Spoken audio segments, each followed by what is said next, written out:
L'Afrique du Sud se dit frappée de plein fouet par la décision de Washington d'imposer 30% de droits de douane supplémentaires sur certaines de ses exportations. Pretoria parle d'un environnement commercial difficile et affirme vouloir naviguer dans ces négociations pour limiter l'impact sur son économie. Au siège du ministère du Commerce et de l'Industrie, l'atmosphère est studieuse mais tendue. Pour le ministre Park Tho, cette situation est sans précédent. Les échanges commerciaux entre les deux pays reposait jusqu'ici sur un cadre clair défini par les règles de l'Organisation mondiale du commerce.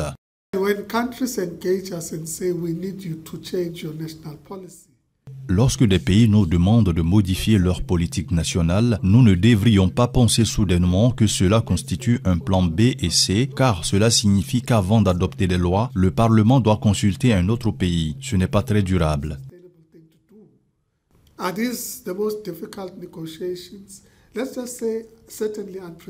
S'agit-il des négociations les plus difficiles? Disons simplement qu'elles sont sans précédent. Sans précédent parce que, historiquement, on s'engage dans des négociations en s'appuyant sur des règles d'engagement établies au niveau mondial et régies par l'Organisation mondiale du commerce.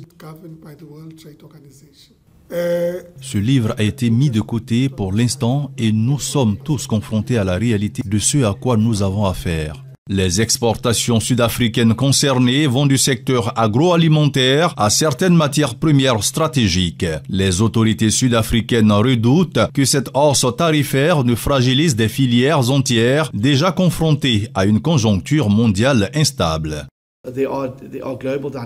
La dynamique mondiale actuelle autour du commerce va rendre ces eaux plus difficiles à naviguer. Mais comme le dit le vieil adage, on ne peut pas être des marins qui maudissent la mer. Nous devons naviguer sur les mers qui s'offrent à nous. Et c'est peut-être la nouvelle façon dont les choses vont se dérouler.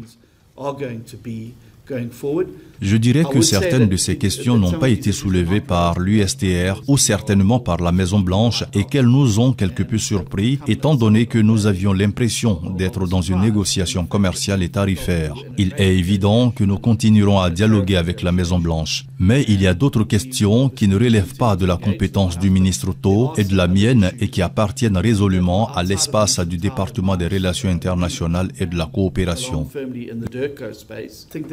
Je pense que nous sommes encore plus incités à faire ce que nous pouvons pour améliorer les relations avec les États-Unis et conserver l'accès à leur marché. Je pense qu'il est également dans leur intérêt d'avoir de bonnes relations avec l'économie la plus industrialisée et la plus importante du continent, mais aussi de s'assurer que nous ne mettons pas tous nos œufs dans le même panier et que nous nous tournons résolument vers d'autres marchés. La Chine, le Japon, le Moyen-Orient, la Corée du Sud, autant d'opportunités énormes, je pense, qui restent inexploitées.